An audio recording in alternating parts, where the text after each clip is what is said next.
तसव्वुर करें, एक कौम जिसने अभी अभी समंदर फटते देखा, फिरौन को डूबते देखा, मौजिज़ात देखे, अल्लाह की कुदरत का मुशाहिदा किया, लेकिन जैसे ही उनका नबी 40 दिन के लिए गायब हुआ, वो सोने के बिछड़े की पूजा करने लगे। एक शख्स सामरी, जिसने अपने हाथों से सोने का बिछड़ा बनाया, इसमें जादू किया और कहा यह तुम्हारा खुदा है, और लोग मान गए, सजदा करने लगे, इसके गिर्द रक्स करने लगे। जब हजरत मूसा वापस आए और ये मंजर देखा तो गुस्से से तख्तियां फेंक दे, अपने भाई की दाढ़ी पकड़ ली और पूछा, ये क्या हो रहा है? मैंने तुम्हें क्या कहा था? सामरी ने बताया, मैंने फरिश्ते के घोड़े की जगह से मिट्टी ली और बिछड़े में डाल दी तो ये बोलने लगा। लेकिन ये कोई मौजिज़ा नहीं था, ये फितना था, ये इम्तिहान था, और बनी इसराइल इस इम्तिहान में नाकाम हो गए। ये कहानी है सोने के बिछड़े की, वो वाक़या जो कुरान में महफूज है और जो हमें सिखाता है कि शिर्क की तरफ राग़िब होना कितना आसान है और इससे बचना कितना ज़रूरी। ये वाक़या इस वक्त का है जब बनी इसराइल मिस्र से निकले थे। फिरौन ने उन पर सालों जुल्म किया था, उनके बेटों को कत्ल किया, उनसे गुलामों की तरह काम लिया, उनको जलील किया।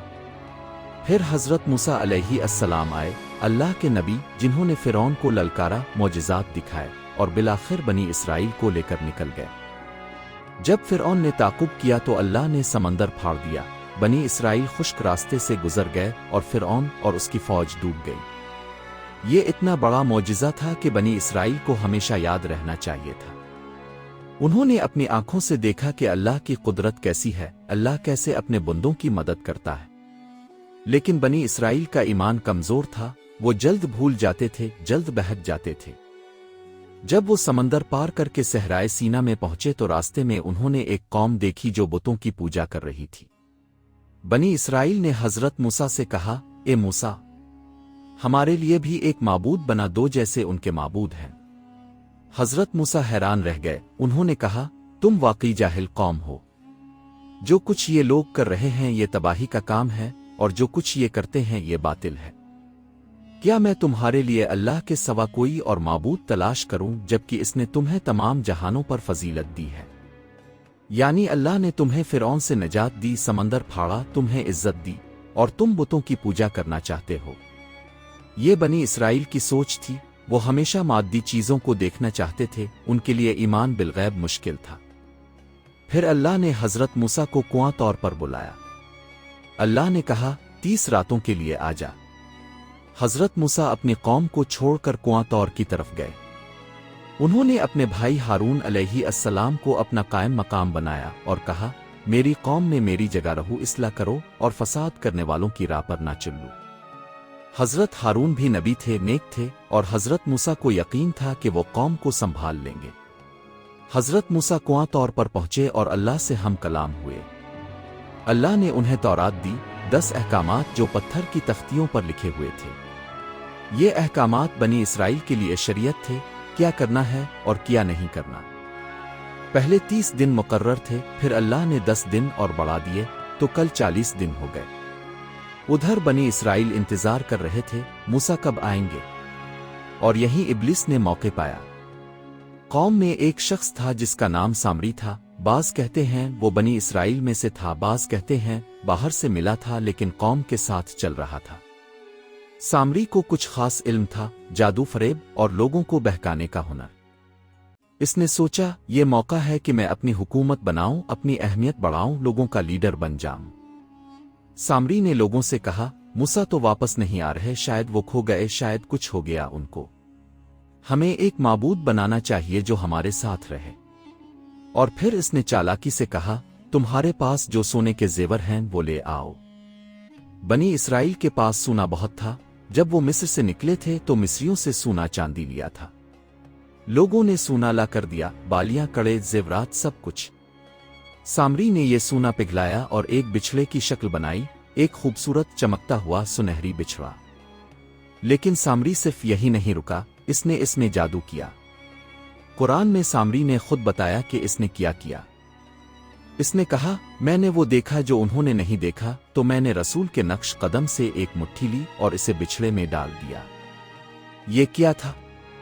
रवायात में आता है कि जब बनी इसराइल समंदर पार कर रहे थे तो जिब्रील अलैहिस्सलाम घोड़े पर सवार होकर उनके आगे चल रहे थे, अल्लाह के हुक्म से उनकी रहनुमाई कर रहे थे।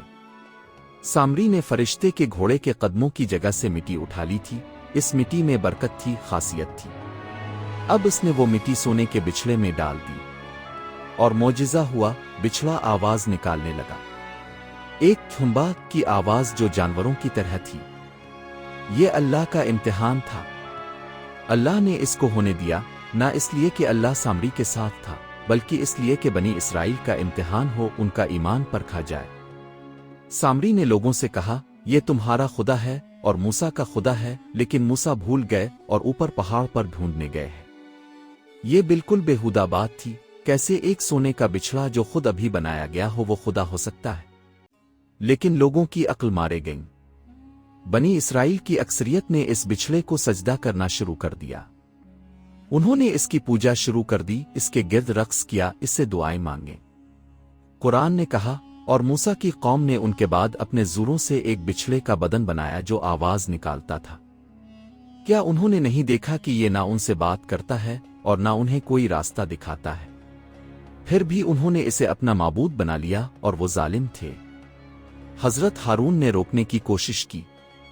उन्होंने कहा, ए मेरी कौम, तुम इससे सिर्फ आजमाइश में डाले गए हो, तुम्हारा असल रब रहमान है, मेरी इताअत करो।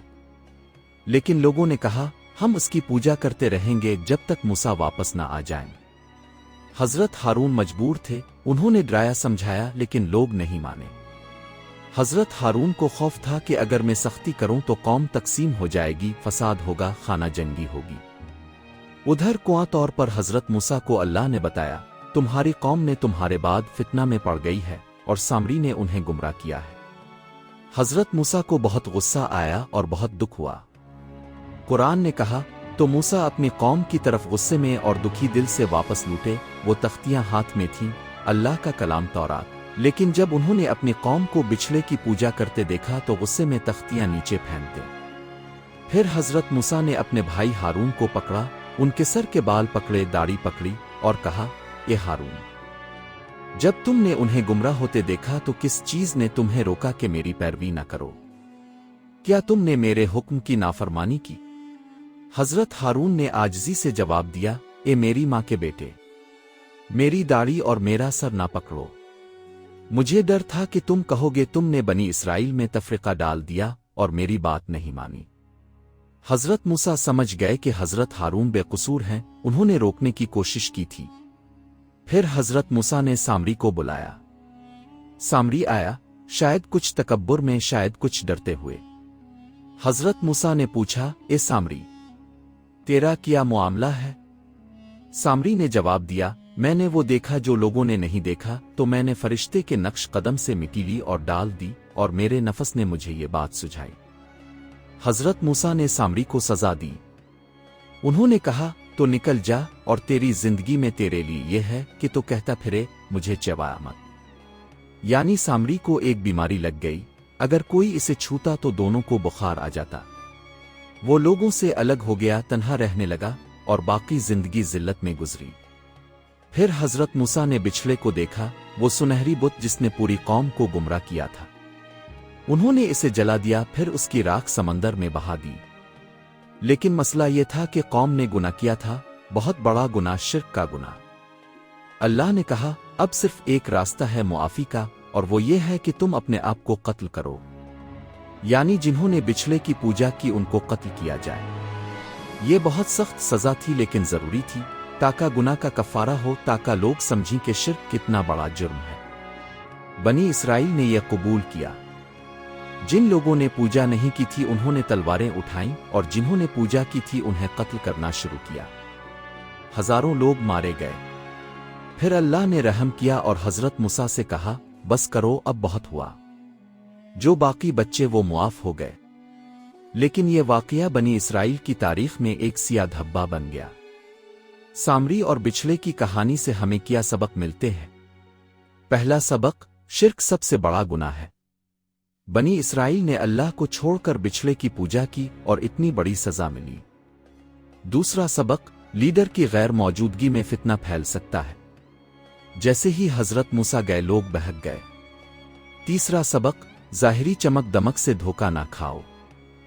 सोने का बिछड़ा चमकता था, खूबसूरत था, आवाज निकालता था, लेकिन वो खुदा नहीं था। चौथा सबक, नेक लोग रोकते हैं लेकिन जरूरी नहीं कि लोग माने। हजरत हारून ने रोका लेकिन लोगों ने नहीं माना। पांचवां सबक, फितना पर्दास का अंजाम बुरा होता है। सामरी जलील हुआ। छठा सबक, गुस्सा हो लेकिन अंधा ना हो। हजरत मूसा को गुस्सा आया लेकिन उन्होंने समझा कि हारून बेकसूर है। सातवां सबक, तौबा कबूल होती है।